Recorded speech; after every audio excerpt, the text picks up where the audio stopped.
உருளைக்கிழங்கு கறி செய்யலாம். பேன் சூடானதும் 2 டேபிள் ஸ்பூன் ஆயில் சூடானதும் 1/4 டீஸ்பூன் கடுகு, சீரகம்.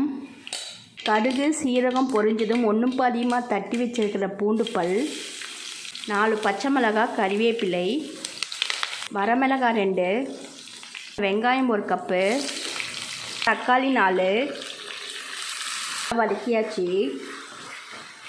மஞ்சள் தூள், மிளகாய் தூள், உப்பு, தண்ணி.